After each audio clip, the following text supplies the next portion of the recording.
Chapter 8: The Adventure of the Six Napoleons, by Arthur Conan Doyle.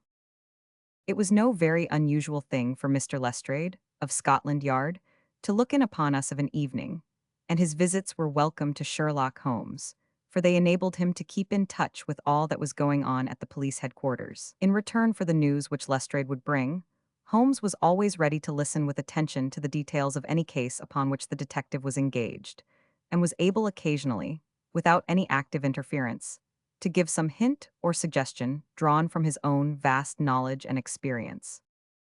On this particular evening, Lestrade had spoken of the weather and the newspapers. Then he had fallen silent, puffing thoughtfully at his cigar. Holmes looked keenly at him. "Anything remarkable on hand?" he asked. "Oh no, Mr. Holmes, nothing very particular." "Then tell me about it." Lestrade laughed.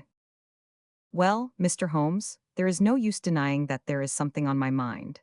And yet it is such an absurd business that I hesitated to bother you about it. On the other hand, although it is trivial, it is undoubtedly queer, and I know that you have a taste for all that is out of the common. But in my opinion, it comes more in Dr. Watson's line than ours." "Disease," said I. "Madness, anyhow, and a queer madness, too. You wouldn't think there was anyone living at this time of day who had such a hatred of Napoleon the First that he would break any image of him that he could see." Holmes sank back in his chair. "That's no business of mine," said he. "Exactly, that's what I said. But then, when the man commits burglary in order to break images which are not his own, that brings it away from the doctor and on to the policeman." Holmes sat up again. "Burglary, this is more interesting. Let me hear the details." Lestrade took out his official notebook and refreshed his memory from its pages. "The first case reported was 4 days ago," said he. "It was at the shop of Morse Hudson, who has a place for the sale of pictures and statues in the Kennington Road.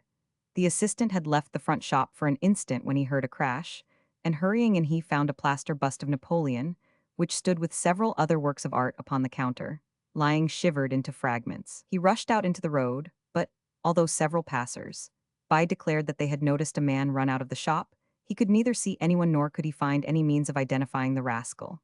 It seemed to be one of those senseless acts of hooliganism which occur from time to time, and it was reported to the constable on the beat as such.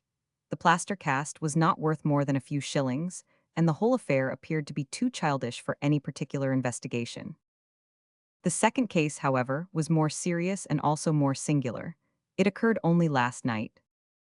In Kennington Road, and within a few hundred yards of Morse Hudson's shop, there lives a well-known medical practitioner, named Dr. Barnicot, who has one of the largest practices upon the south side of the Thames. His residence and principal consulting room is at Kennington Road, but he has a branch surgery and dispensary at Lower Brixton Road, 2 miles away. This Dr. Barnicot is an enthusiastic admirer of Napoleon, and his house is full of books, pictures, and relics of the French emperor. Some little time ago he purchased from Morse Hudson 2 duplicate plaster casts of the famous head of Napoleon by the French sculptor, Divine. One of these he placed in his hall in the house at Kennington Road, and the other on the mantelpiece of the surgery at Lower Brixton. Well, when Dr. Barnicot came down this morning, he was astonished to find that his house had been burgled during the night, but that nothing had been taken save the plaster head from the hall. It had been carried out and had been dashed savagely against the garden wall, under which its splintered fragments were discovered. Holmes rubbed his hands. "This is certainly very novel," said he. "I thought it would please you, but I have not got to the end yet, Doctor." Barnicot was due at his surgery at 12 o'clock, and you can imagine his amazement when, on arriving there, he found that the window had been opened in the night, and that the broken pieces of his second bust were strewn all over the room. It had been smashed to atoms where it stood.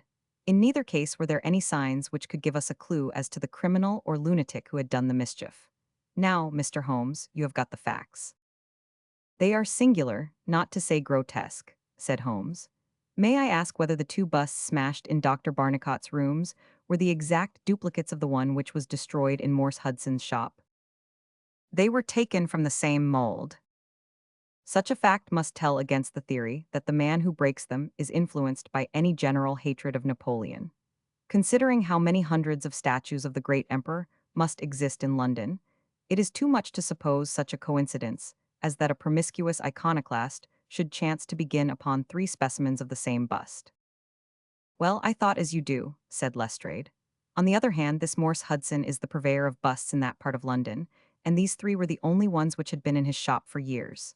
So, although, as you say, there are many hundreds of statues in London, it is very probable that these three were the only ones in that district. Therefore, a local fanatic would begin with them. What do you think, Dr. Watson? There are no limits to the possibilities of monomania, I answered. There is the condition which the modern French psychologists have called the idée fixe, which may be trifling in character, and accompanied by complete sanity in every other way.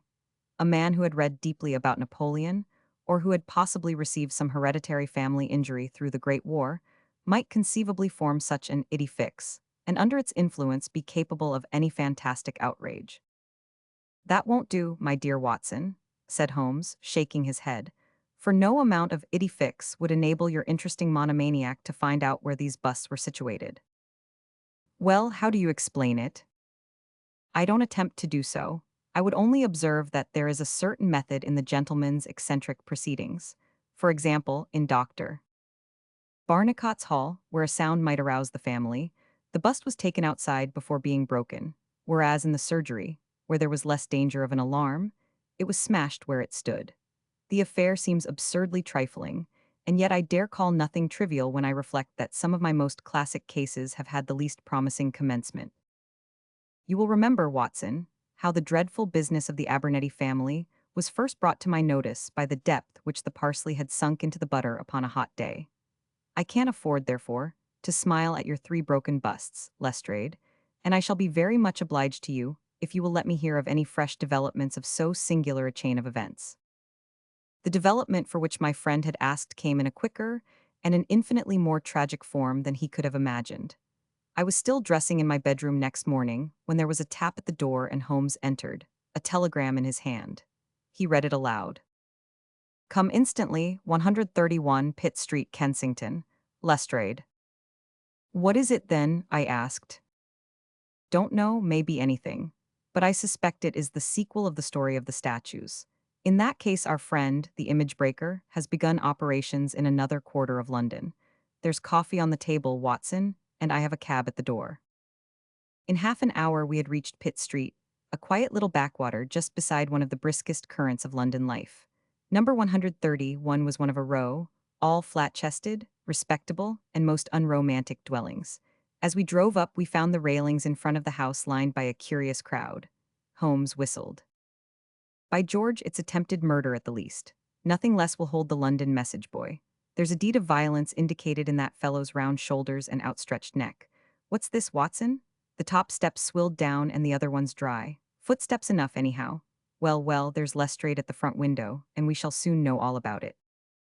The official received us with a very grave face and showed us into a sitting room, where an exceedingly unkempt and agitated elderly man, clad in a flannel dressing gown, was pacing up and down. He was introduced to us as the owner of the house, Mr. Horace Harker, of the Central Press Syndicate. It's the Napoleon bust business again, said Lestrade. You seemed interested last night, Mr. Holmes, so I thought perhaps you would be glad to be present now that the affair has taken a very much graver turn. What has it turned to, then? To murder, Mr. Harker. Will you tell these gentlemen exactly what has occurred? The man in the dressing gown turned upon us with a most melancholy face.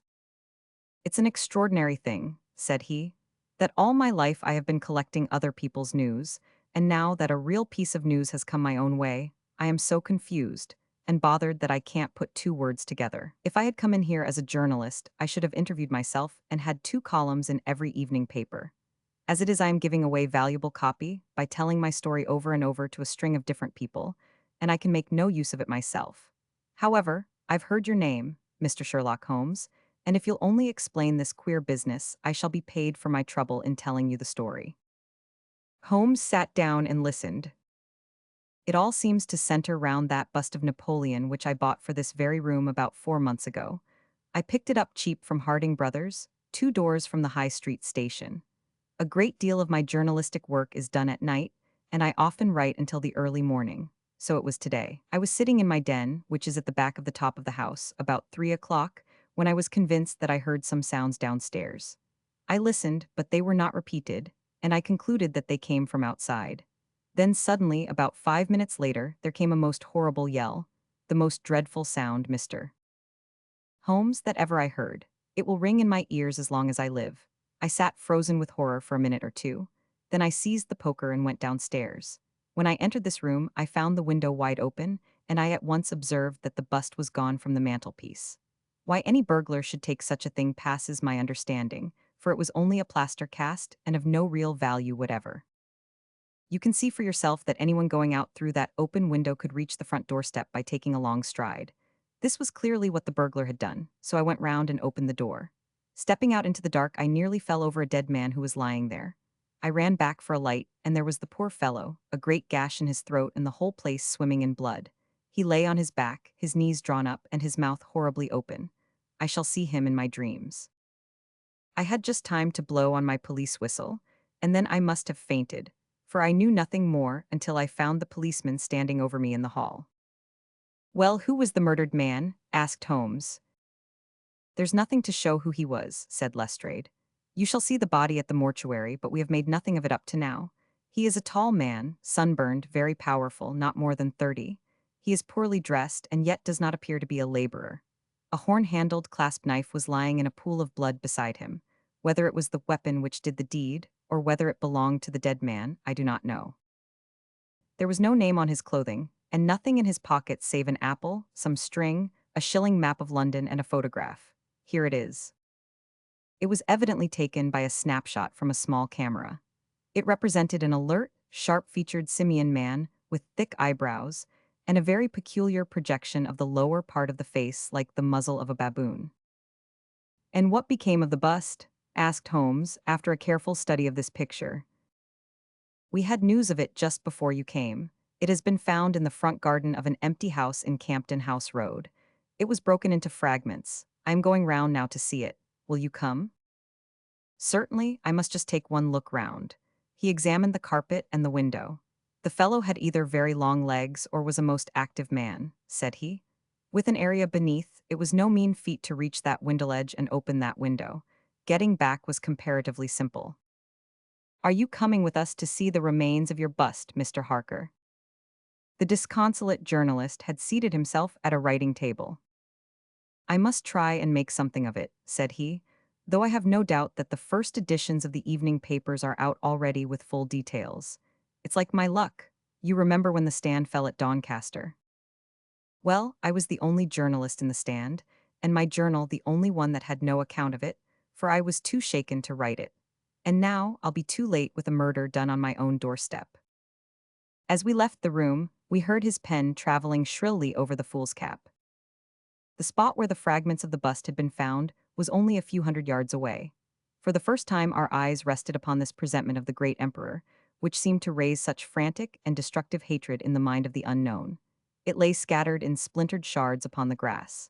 Holmes picked up several of them and examined them carefully. I was convinced from his intent face and his purposeful manner that at last he was upon a clue. "Well?" asked Lestrade. Holmes shrugged his shoulders. "We have a long way to go yet," said he. And yet, well, we have some suggestive facts to act upon. The possession of this trifling bust was worth more in the eyes of this strange criminal than a human life. That is one point. Then there is the singular fact that he did not break it in the house, or immediately outside the house, if to break it was his sole object. He was rattled and bustled by meeting this other fellow. He hardly knew what he was doing. Well, that's likely enough. But I wish to call your attention very particularly to the position of this house in the garden of which the bust was destroyed." Lestrade looked about him. It was an empty house, and so he knew that he would not be disturbed in the garden. "Yes, but there is another empty house farther up the street which he must have passed before he came to this one. Why did he not break it there, since it is evident that every yard that he carried it increased the risk of someone meeting him?" "I give it up," said Lestrade. Holmes pointed to the street lamp above our heads.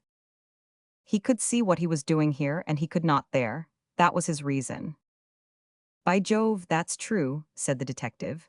Now that I come to think of it, Dr. Barnicott's bust was broken not far from his red lamp. Well, Mr. Holmes, what are we to do with that fact? To remember it, to docket it. We may come on something later which will bear upon it. What steps do you propose to take now, Lestrade? The most practical way of getting at it, in my opinion, is to identify the dead man. There should be no difficulty about that.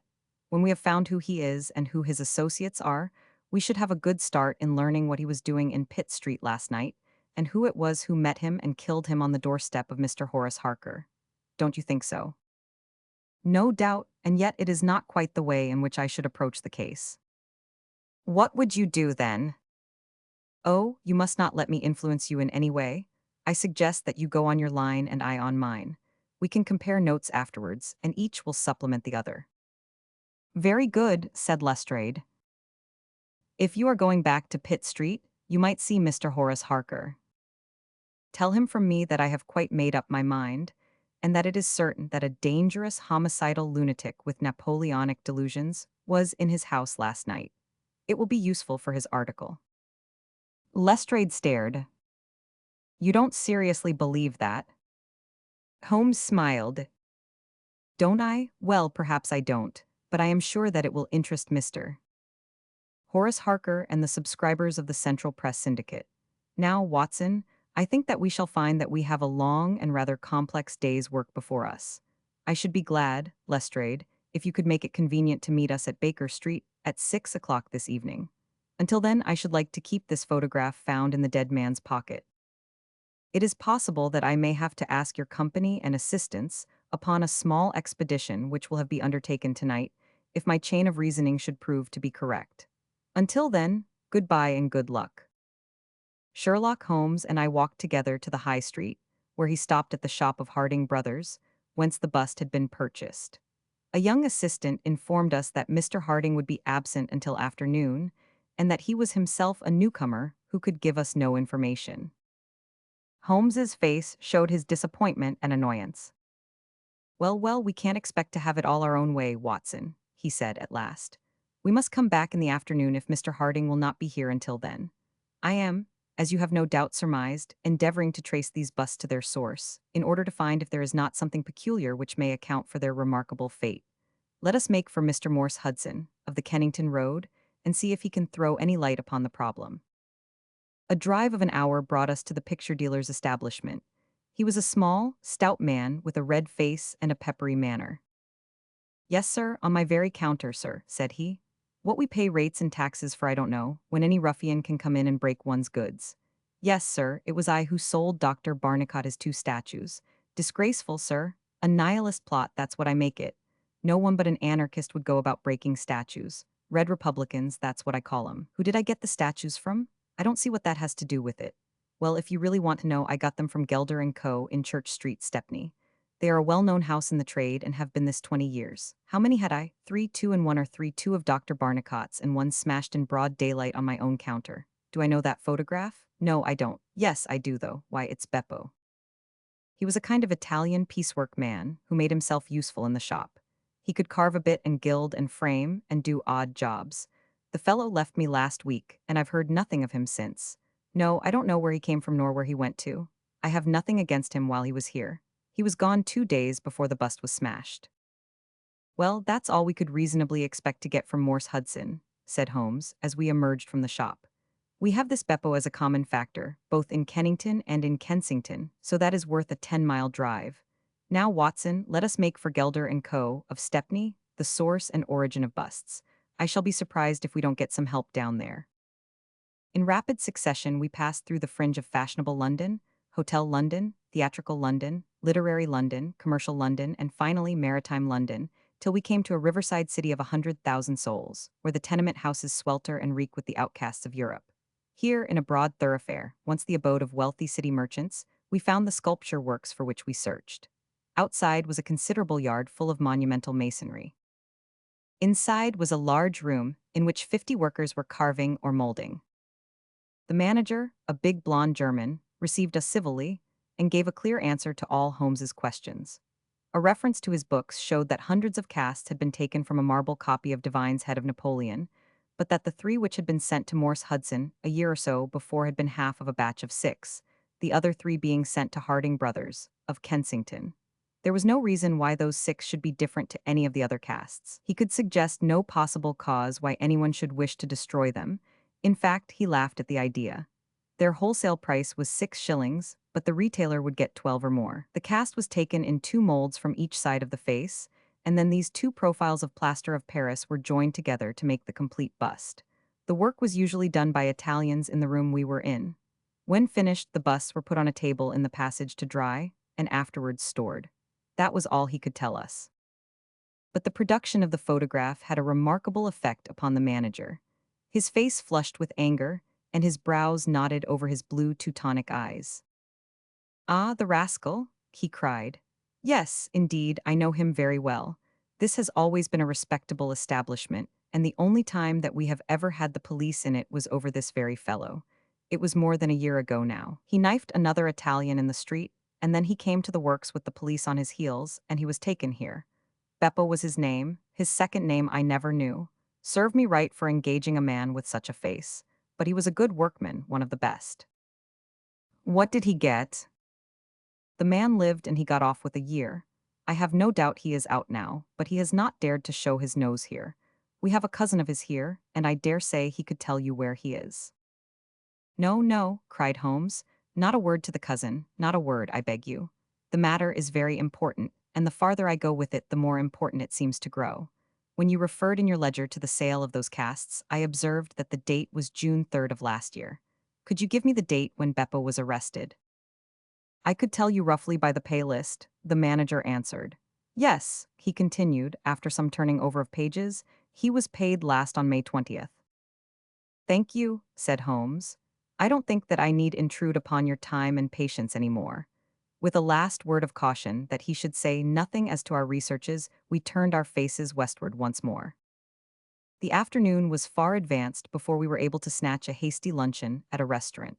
A news bill at the entrance announced Kensington outrage, murder by a madman, and the contents of the paper showed that Mr. Horace Harker had got his account into print after all. 2 columns were occupied with a highly sensational and flowery rendering of the whole incident. Holmes propped it against the cruet stand and read it while he ate. Once or twice he chuckled. "This is all right, Watson," said he. "Listen to this. It is satisfactory to know that there can be no difference of opinion upon this case, since Mr. Lestrade, one of the most experienced members of the official force, and Mr. Sherlock Holmes, the well-known consulting expert, have each come to the conclusion that the grotesque series of incidents, which have ended in so tragic a fashion, arise from lunacy rather than from deliberate crime. No explanation save mental aberration can cover the facts. The press, Watson, is a most valuable institution if you only know how to use it. And now, if you have quite finished, we will hark back to Kensington and see what the manager of Harding Brothers has to say to the matter." The founder of that great emporium proved to be a brisk, crisp little person, very dapper and quick, with a clear head and a ready tongue. "Yes, sir, I have already read the account in the evening papers. Mr. Horace Harker is a customer of ours. We supplied him with the busts some months ago. We ordered 3 busts of that sort from Gelder & Co. of Stepney. They are all sold now. To whom? Oh, I dare say by consulting our sales book we could very easily tell you. Yes, we have the entries here. One to Mr. Harker, you see, and one to Mr. Josiah Brown, of Laburnum Lodge, Laburnum Vale, Chiswick, and one to Mr. Sanford, of Lower Grove Road, Reading. No, I have never seen this face which you show me in the photograph. You would hardly forget it, would you, sir, for I've seldom seen an uglier. Have we any Italians on the staff?" "Yes, sir, we have several among our workpeople and cleaners. I dare say they might get a peep at that sales book if they wanted to. There is no particular reason for keeping a watch upon that book. Well, well, it's a very strange business, and I hope that you'll let me know if anything comes of your inquiries." Holmes had taken several notes during Mr. Harding's evidence, and I could see that he was thoroughly satisfied by the turn which affairs were taking. He made no remark, however, save that, unless we hurried, we should be late for our appointment with Lestrade. Sure enough, when we reached Baker Street, the detective was already there, and we found him pacing up and down in a fever of impatience. His look of importance showed that his day's work had not been in vain. "Well," he asked, "what luck, Mr. Holmes?" "We have had a very busy day, and not entirely a wasted one," my friend explained. We have seen both the retailers and also the wholesale manufacturers. I can trace each of the busts now from the beginning. The busts, cried Lestrade. Well, well, you have your own methods, Mr. Sherlock Holmes, and it is not for me to say a word against them, but I think I have done a better day's work than you. I have identified the dead man. You don't say so. And found a cause for the crime. A splendid. We have an inspector who makes a specialty of Saffron Hill and the Italian Quarter. Well, this dead man had some Catholic emblem round his neck, and that, along with his color, made me think he was from the south. Inspector Hill knew him the moment he caught sight of him. His name is Pietro Venucci, from Naples, and he is one of the greatest cutthroats in London. He is connected with the mafia, which, as you know, is a secret political society enforcing its decrees by murder. Now you see how the affair begins to clear up. The other fellow is probably an Italian also, and a member of the mafia. He has broken the rules in some fashion. Pietro is set upon his track. Probably the photograph we found in his pocket is the man himself, so that he may not knife the wrong person. He dogs the fellow, he sees him enter a house, he waits outside for him, and in the scuffle he receives his own death wound. How is that, Mr. Sherlock Holmes? Holmes clapped his hands approvingly.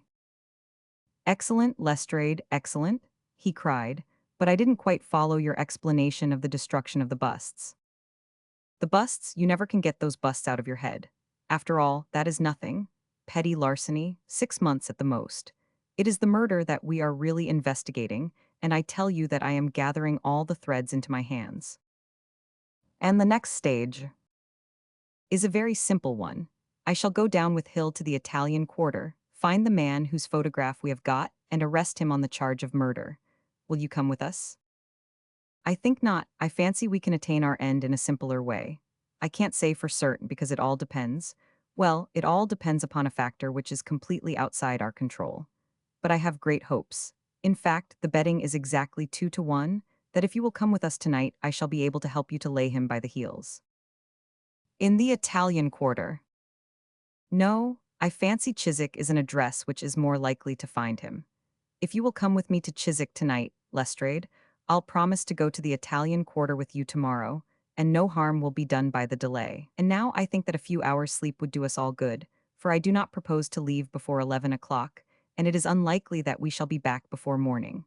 You'll dine with us, Lestrade, and then you are welcome to the sofa until it is time for us to start. In the meantime, Watson, I should be glad if you would ring for an express messenger, for I have a letter to send, and it is important that it should go at once. Holmes spent the evening in rummaging among the files of the old daily papers with which one of our lumber rooms was packed.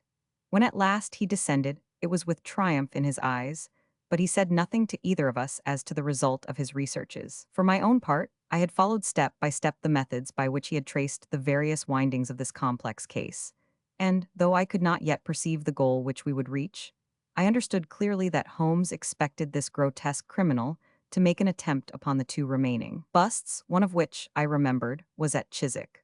No doubt the object of our journey was to catch him in the very act, and I could not but admire the cunning with which my friend had inserted a wrong clue in the evening paper, so as to give the fellow the idea that he could continue his scheme with impunity. I was not surprised when Holmes suggested that I should take my revolver with me. He had himself picked up the loaded hunting crop, which was his favorite weapon. A four-wheeler was at the door at 11, and in it we drove to a spot at the other side of Hammersmith Bridge. Here the cabman was directed to wait. A short walk brought us to a secluded road fringed with pleasant houses, each standing in its own grounds. In the light of a street lamp we read Laburnum Villa upon the gate-post of one of them. The occupants had evidently retired to rest, for all was dark save for a fanlight over the hall door, which shed a single blurred circle on to the garden path. The wooden fence which separated the grounds from the road threw a dense black shadow upon the inner side, and here it was that we crouched. I fear that you'll have a long wait, Holmes whispered. We may thank our stars that it is not raining. I don't think we can even venture to smoke to pass the time. However, it's a 2-1 chance that we get something to pay us for our trouble. It proved, however, that our vigil was not to be so long as Holmes had led us to fear, and it ended in a very sudden and singular fashion. In an instant, without the least sound to warn us of his coming, the garden gate swung open, and a lithe, dark figure, as swift and active as an ape, rushed up the garden path. We saw it whisk past the light thrown from over the door and disappear against the black shadow of the house. There was a long pause, during which we held our breath, and then a very gentle creaking sound came to our ears. The window was being opened. The noise ceased, and again there was a long silence. The fellow was making his way into the house. We saw the sudden flash of a dark lantern inside the room. What he sought was evidently not there, for again we saw the flash through another blind, and then through another. "Let us get to the open window. We will nab him as he climbs out," Lestrade whispered. But before we could move, the man had emerged again. As he came out into the glimmering patch of light, we saw that he carried something white under his arm. He looked stealthily all round him. The silence of the deserted street reassured him. Turning his back upon us, he laid down his burden, and the next instant there was the sound of a sharp tap, followed by a clatter and rattle. The man was so intent upon what he was doing that he never heard our steps as we stole across the grass plot. With the bound of a tiger, Holmes was on his back, and an instant later Lestrade, and I had him by either wrist, and the handcuffs had been fastened. As we turned him over, I saw a hideous, sallow face, with writhing, furious features, glaring up at us, and I knew that it was indeed the man of the photograph whom we had secured. But it was not our prisoner to whom Holmes was giving his attention. Squatted on the doorstep, he was engaged in most carefully examining that which the man had brought from the house. It was a bust of Napoleon like the one which we had seen that morning, and it had been broken into similar fragments. Carefully Holmes held each separate shard to the light, but in no way did it differ from any other shattered piece of plaster. He had just completed his examination when the hall lights flew up, the door opened, and the owner of the house, a jovial, rotund figure in shirt and trousers, presented himself. "Mr. Josiah Brown, I suppose?" said Holmes. "Yes, sir, and you, no doubt, are Mr. Sherlock Holmes? I had the note which you sent by the express messenger, and I did exactly what you told me. We locked every door on the inside and awaited developments. Well, I'm very glad to see that you have got the rascal. I hope, gentlemen, that you will come in and have some refreshment." However, Lestrade was anxious to get his man into safe quarters, so within a few minutes our cab had been summoned, and we were all four upon our way to London. Not a word would our captive say, but he glared at us from the shadow of his matted hair, and once, when my hand seemed within his reach, he snapped at it like a hungry wolf. We stayed long enough at the police station to learn that a search of his clothing revealed nothing save a few shillings and a long sheath knife, the handle of which bore copious traces of recent blood. "That's all right," said Lestrade as we parted. "Hill knows all these gentry, and he will give a name to him. You'll find that my theory of the mafia will work out all right, but I'm sure I am exceedingly obliged to you, Mr. Holmes, for the workmanlike way in which you laid hands upon him." "I don't quite understand it all yet." "I fear it is rather too late an hour for explanations," said Holmes.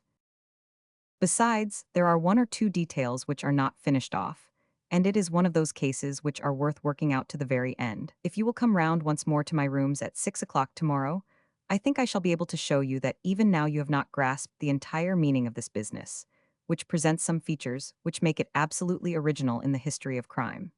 If ever I permit you to chronicle any more of my little problems, Watson, I foresee that you will enliven your pages by an account of the singular adventure of the Napoleonic busts." When we met again next evening, Lestrade was furnished with much information concerning our prisoner. His name, it appeared, was Beppo, second name unknown. He was a well-known ne'er-do-well among the Italian colony. He had once been a skillful sculptor and had earned an honest living, but he had taken to evil courses and had twice already been in jail, once for a petty theft and once, as we had already heard, for stabbing a fellow countryman. He could talk English perfectly well. His reasons for destroying the busts were still unknown, and he refused to answer any questions upon the subject. But the police had discovered that these same busts might very well have been made by his own hands, since he was engaged in this class of work at the establishment of Gelder and Co. To all this information, much of which we already knew, Holmes listened with polite attention. But I, who knew him so well, could clearly see that his thoughts were elsewhere, and I detected a mixture of mingled uneasiness and expectation beneath that mask which he was wont to assume. At last he started in his chair and his eyes brightened. There had been a ring at the bell. A minute later we heard steps upon the stairs, and an elderly, red-faced man with grizzled side whiskers was ushered in. In his right hand he carried an old-fashioned carpet-bag, which he placed upon the table. "Is Mr. Sherlock Holmes here?" My friend bowed and smiled. "Mr. Sanford of reading, I suppose?" said he. "Yes, sir, I fear that I am a little late, but the trains were awkward. You wrote to me about a bust that is in my possession." "Exactly. I have your letter here. You said, 'I desire to possess a copy of Divine's Napoleon, and am prepared to pay you £10 for the one which is in your possession.' Is that right?" "Certainly." I was very much surprised at your letter, for I could not imagine how you knew that I owned such a thing. Of course you must have been surprised, but the explanation is very simple. Mr. Harding, of Harding Brothers, said that they had sold you their last copy, and he gave me your address. Oh, that was it, was it? Did he tell you what I paid for it? No, he did not. Well, I am an honest man, though not a very rich one. I only gave 15 shillings for the bust, and I think you ought to know that before I take £10 from you. I am sure the scruple does you honor, Mr. Sanford, but I have named that price, so I intend to stick to it. Well, it is very handsome of you, Mr. Holmes. I brought the bust up with me, as you asked me to do. Here it is. He opened his bag, and at last we saw placed upon our table a complete specimen of that bust which we had already seen more than once in fragments. Holmes took a paper from his pocket and laid a £10 note upon the table. You will kindly sign that paper, Mr. Sanford, in the presence of these witnesses. It is simply to say that you transfer every possible right that you ever had in the bust to me. I am a methodical man, you see, and you never know what turn events might take afterwards. Thank you, Mr. Sanford, here is your money, and I wish you a very good evening." When our visitor had disappeared, Sherlock Holmes's movements were such as to rivet our attention. He began by taking a clean white cloth from a drawer and laying it over the table. Then he placed his newly acquired bust in the center of the cloth. Finally, he picked up his hunting crop and struck Napoleon a sharp blow on the top of the head. The figure broke into fragments, and Holmes bent eagerly over the shattered remains. Next instant, with a loud shout of triumph, he held up one splinter, in which a round, dark object was fixed like a plum in a pudding. "Gentlemen," he cried, "let me introduce you to the famous Black Pearl of the Borgias." Lestrade and I sat silent for a moment, and then, with a spontaneous impulse, we both broke out clapping as at the well-wrought crisis of a play. A flush of color sprang to Holmes's pale cheeks, and he bowed to us like the master dramatist who receives the homage of his audience. It was at such moments that for an instant he ceased to be a reasoning machine, and betrayed his human love for admiration and applause. The same singularly proud and reserved nature, which turned away with disdain from popular notoriety, was capable of being moved to its depths by spontaneous wonder and praise from a friend. "Yes, gentlemen," said he, "it is the most famous pearl now existing in the world, and it has been my good fortune, by a connected chain of inductive reasoning, to trace it from the Prince of Colonna's bedroom at the Dacker Hotel, where it was lost, to the interior of this, the last of the 6 busts of Napoleon which were manufactured by Gelder and Co. of Stepney. You will remember, Lestrade, the sensation caused by the disappearance of this valuable jewel, and the vain efforts of the London police to recover it. I was myself consulted upon the case, but I was unable to throw any light upon it. Suspicion fell upon the maid of the princess, who was an Italian, and it was proved that she had a brother in London, but we failed to trace any connection between them. The maid's name was Lucretia Venucci, and there is no doubt in my mind that this Pietro who was murdered 2 nights ago was the brother. I have been looking up the dates in the old files of the paper, and I find that the disappearance of the pearl was exactly 2 days before the arrest of Beppo for some crime of violence, an event which took place in the factory of Gelder and Co., at the very moment when these busts were being made. Now you clearly see the sequence of events, though you see them, of course, in the inverse order to the way in which they presented themselves to me. Beppo had the pearl in his possession. He may have stolen it from Pietro, he may have been Pietro's confederate, he may have been the go-between of Pietro and his sister. It is of no consequence to us which is the correct solution. The main fact is that he had the pearl, and at that moment, when it was on his person, he was pursued by the police. He made for the factory in which he worked, and he knew that he had only a few minutes in which to conceal this enormously valuable prize, which would otherwise be found on him when he was searched. 6 plaster casts of Napoleon were drying in the passage. One of them was still soft. In an instant Beppo, a skillful workman, made a small hole in the wet plaster, dropped in the pearl, and with a few touches covered over the aperture once more. It was an admirable hiding place. No one could possibly find it. But Beppo was condemned to a year's imprisonment, and in the meanwhile his 6 busts were scattered over London. He could not tell which contained his treasure. Only by breaking them could he see. Even shaking would tell him nothing, for as the plaster was what it was probable that the pearl would adhere to it, as, in fact, it has done. Beppo did not despair, and he conducted his search with considerable ingenuity and perseverance. Through a cousin who works with Gelder, he found out the retail firms who had bought the busts. He managed to find employment with Morse Hudson, and in that way tracked down 3 of them. The pearl was not there. Then, with the help of some Italian employee, he succeeded in finding out where the other 3 busts had gone. The first was at Harker's. There he was dogged by his confederate, who held Beppo responsible for the loss of the pearl, and he stabbed him in the scuffle which followed. If he was his confederate, why should he carry his photograph? I asked. As a means of tracing him if he wished to inquire about him from any third person. That was the obvious reason. Well, after the murder, I calculated that Beppo would probably hurry rather than delay his movements. He would fear that the police would read his secret, and so he hastened on before they should get ahead of him. Of course, I could not say that he had not found the pearl in Harker's bust. I had not even concluded for certain that it was the pearl, but it was evident to me that he was looking for something, since he carried the bust past the other houses in order to break it in the garden which had a lamp overlooking it. Since Harker's bust was 1 in 3, the chances were exactly as I told you, 2 to 1 against the pearl being inside it. There remained 2 busts, and it was obvious that he would go for the London one first. I warned the inmates of the house so as to avoid a second tragedy, and we went down with the happiest results. By that time, of course, I knew for certain that it was the Borgia pearl that we were after. The name of the murdered man linked the one event with the other. There only remained a single bust, the reading one, and the pearl must be there. I bought it in your presence from the owner, and there it lies. We sat in silence for a moment. Well, said Lestrade, I've seen you handle a good many cases, Mr. Holmes, but I don't know that I ever knew a more workmanlike one than that. We're not jealous of you at Scotland Yard. No, sir, we are very proud of you, and if you come down tomorrow, there's not a man, from the oldest inspector to the youngest constable, who wouldn't be glad to shake you by the hand. Thank you, said Holmes, thank you. And as he turned away, it seemed to me that he was more nearly moved by the softer human emotions than I had ever seen him. A moment later, he was the cold and practical thinker once more. Put the pearl in the safe, Watson, said he, and get out the papers of the Conk Singleton forgery case. Goodbye, Lestrade. If any little problem comes your way, I shall be happy, if I can, to give you a hint or two as to its solution.